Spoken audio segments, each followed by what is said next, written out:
You're listening to the podcast for all of the news, notes, and breakdowns for your Ohio State Buckeyes. This is Sons of the Shoe with Nick Wilson and Spencer German. Hey, y'all. Nick, Spencer, back with you guys. As always, we beg for your patronage.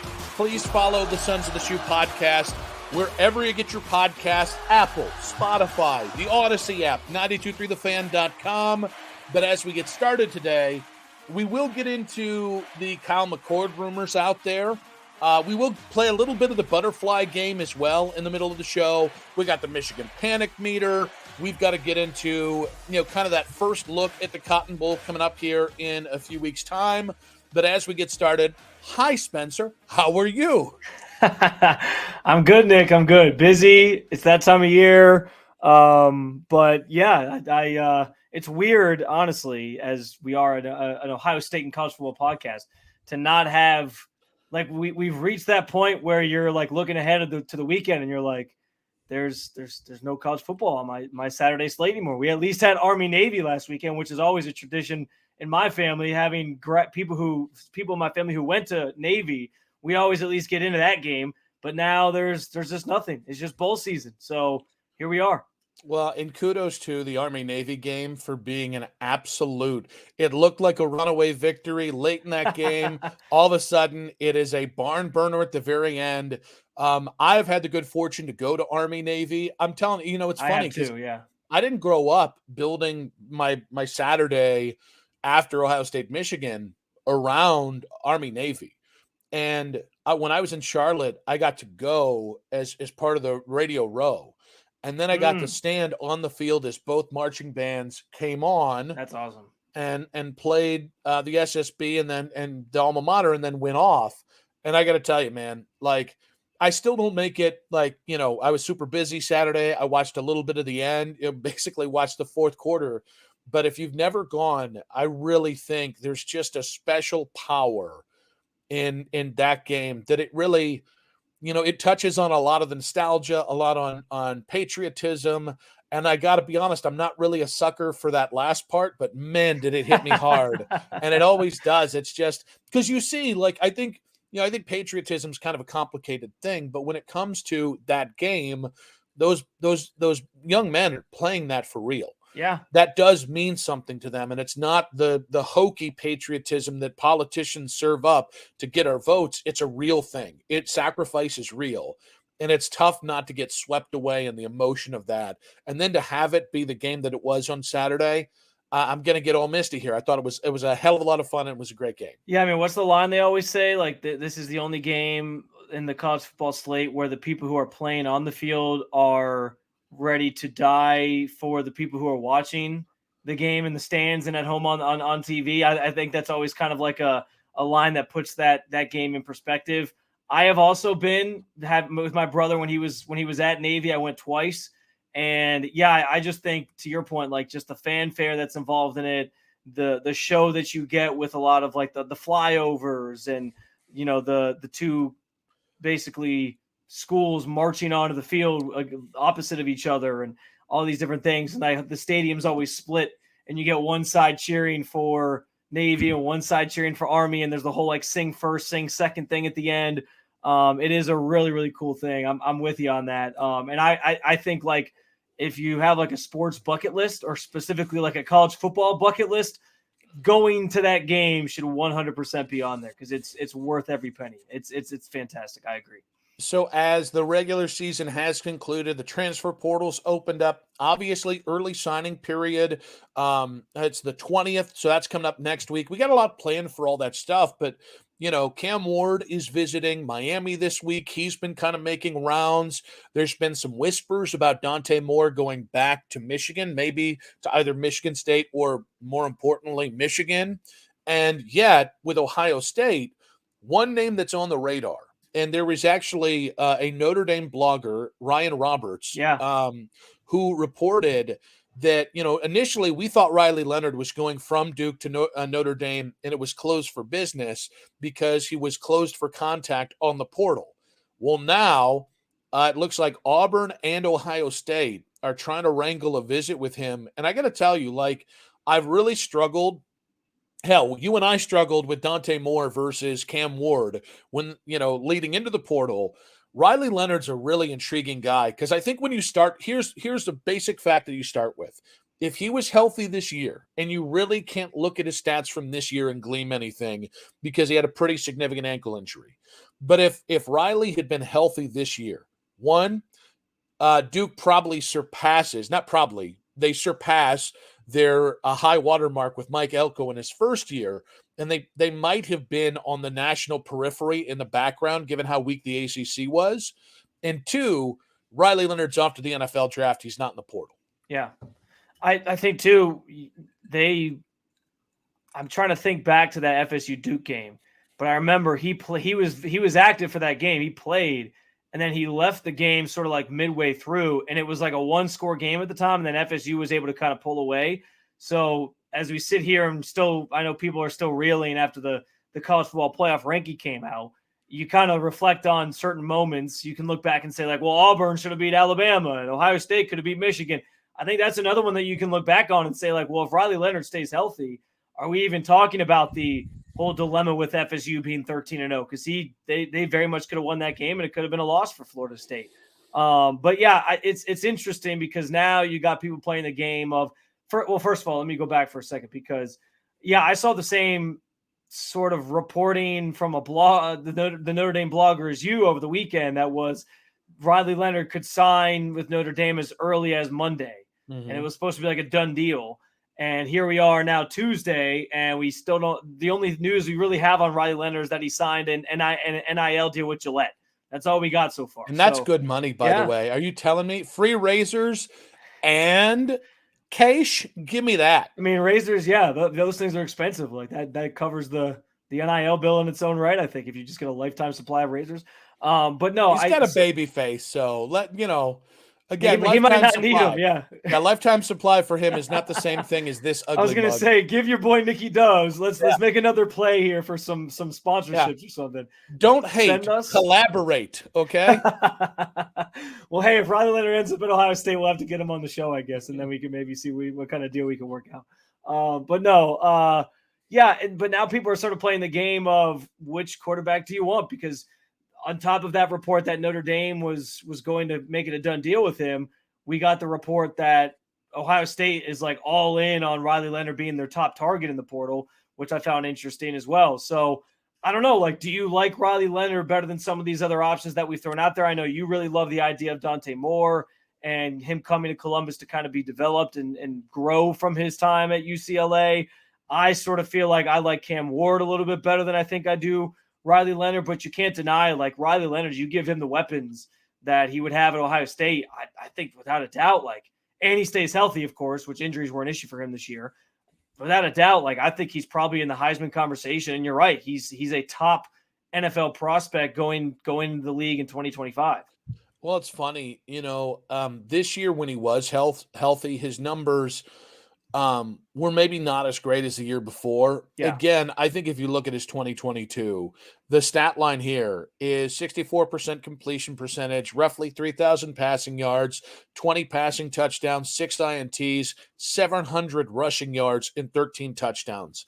And that's in Duke's offense. That is surrounded by, some problematic talent around you. He's never played with what he would have, potentially Jeremiah Smith, obviously Carnell Tate, some of the other weapons they've got coming back. Harrison Jr. possibly, if he comes back, who knows? Stop that right damn now. We can still dream about Travion or Emeka Ibuka, even though that's also not happening. But, he would also be playing for an offensive-minded head coach. He's had Mike Elko the last 2 years. So, I was looking up and kind of looking back. The strengths are he has NFL arm talent and ball placement. He has NFL size. He's 6'4", 210. He is a true dual threat.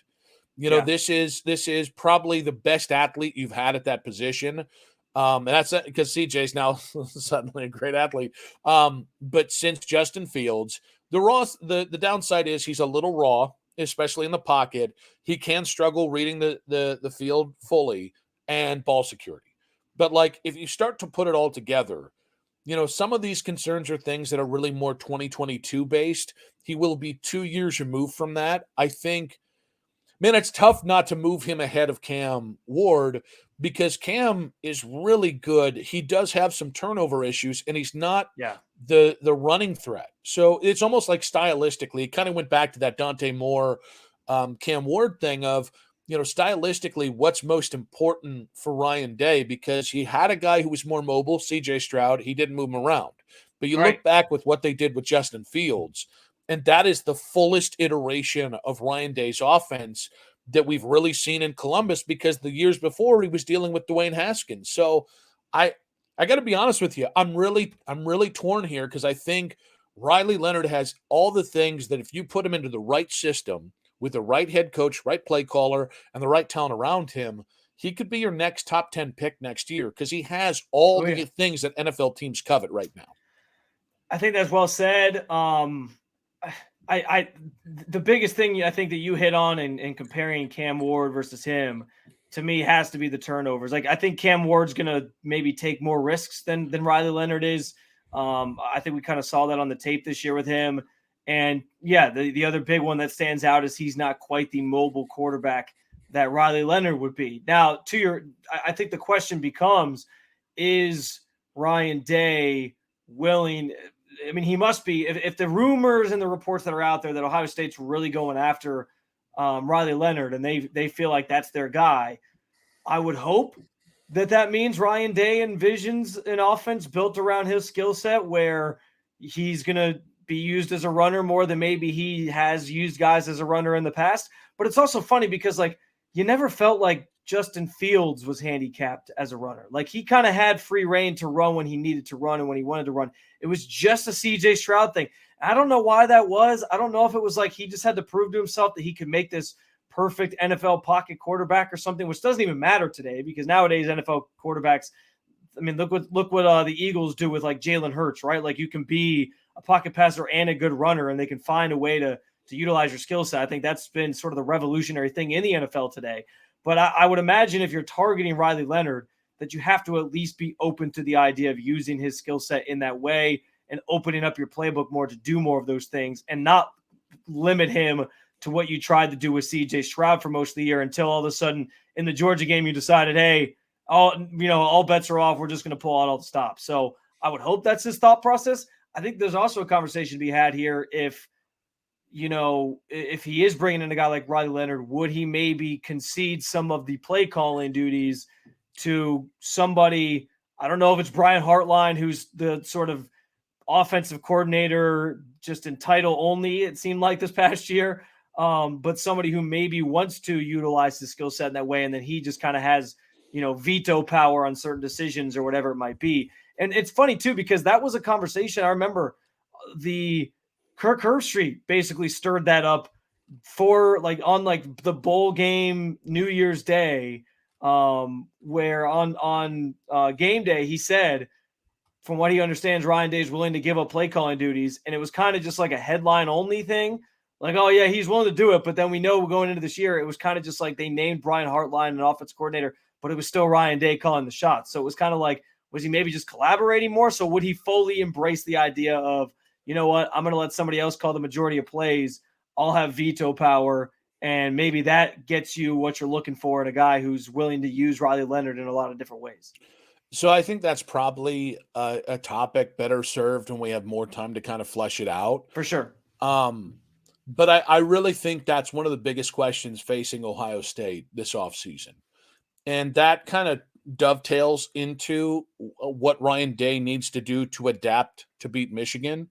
And I think we put a lot of it on the program. And I think there's also the conversation about, him as a coach. And I think what's interesting about this is it's funny because they both play in perceived weaker conferences. If you had asked me coming into the year who I'd rather have, Riley Leonard or Cam Ward, I probably would have said Riley Leonard, because to that point, they had both played in inferior conferences.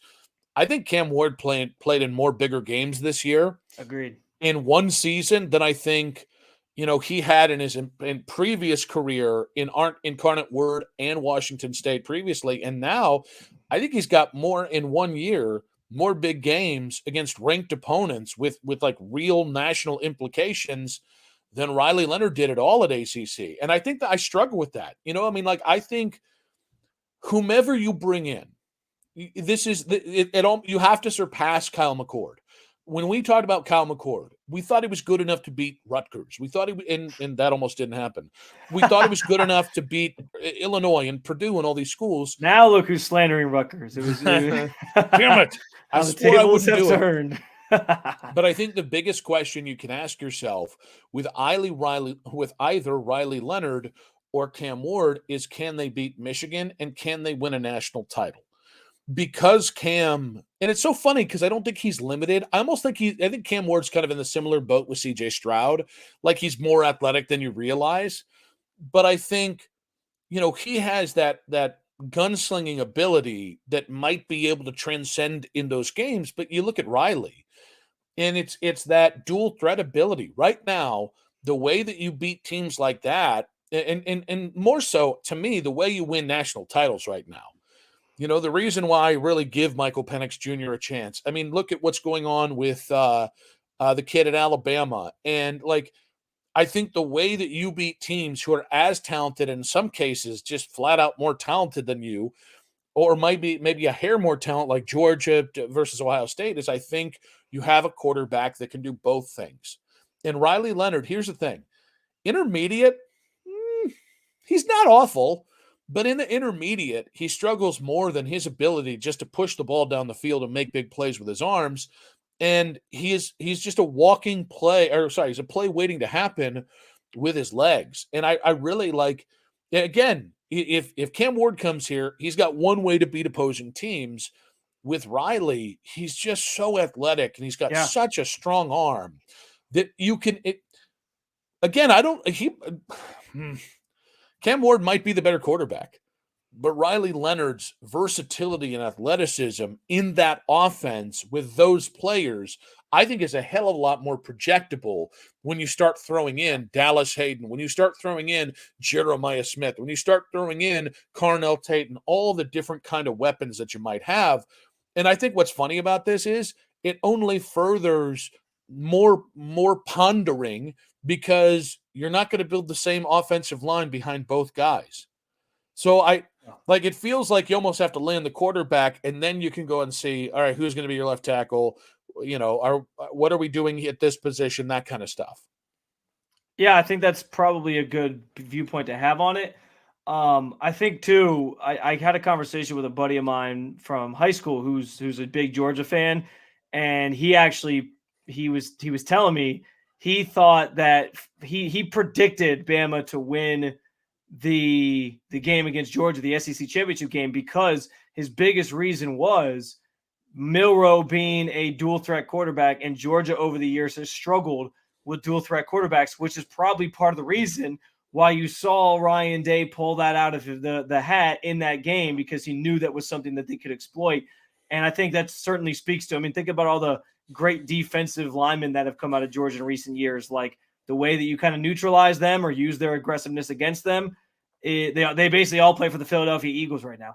But yeah, like the way you use that against them is you have a guy that can escape and make some plays with his legs. So I do think that Riley Leonard is intriguing to me because of that ability to give you not only, hey, we can beat Michigan with this guy, but we also have a guy now who can put us in that position to beat a team like Georgia or Bama or whoever, if we make it to that stage and we make it to that level, we are trying to chase a national championship. So, I think it's twofold. I also think, too, if we're talking about sort of three names here that we've thrown out during this segment, and Dante Moore, Riley Leonard, and Cam Ward, I think the latter two, Leonard and Ward, do make the most sense from a standpoint of what we talked about in last week's episode, where you have, Ryan Day making a visit to Air Noland and making sure, hey, we got this commitment, he's coming here.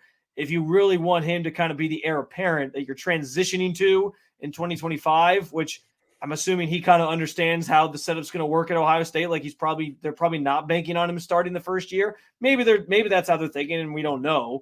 But that's not generally how I think they've thought about it in the past. So I'm assuming he kind of is on board with what the plan is. if he's coming here. I think it makes more sense to go after a Ward or a Leonard because of what you said earlier. Though either of those two guys is probably a 1 in pro, and then it paves the way for Nolan to start that next year and kind of be that next big name quarterback that they recruited and brought in. Before we move on, I did want to point out Stuart Mandel earlier today tweeted out that even though Ohio State, Georgia, and I think he named Michigan in that as well, are expected to go gung-ho in the portal, that right now they really not any of those three teams have really landed anybody consistent. As a matter of fact, like that crystal ball thing that 24/7 Sports does, Yeah. as of right now, the only people in there are Ohio State firm commits heading to the high school, the early high school deadline next week. So I think it's really interesting. Like, the longer this goes on, I don't want to say I'm concerned, but I'm concerned. I'd like to see Ohio State come out and have that move that puts everybody at ease, and maybe, that we can start piecing together. And I think the only one it would be is the quarterback. Yeah, I think the quarterback is the number one thing that you point to and go, okay, so we've got a dual threat quarterback. So here's what we should look at: the offensive line.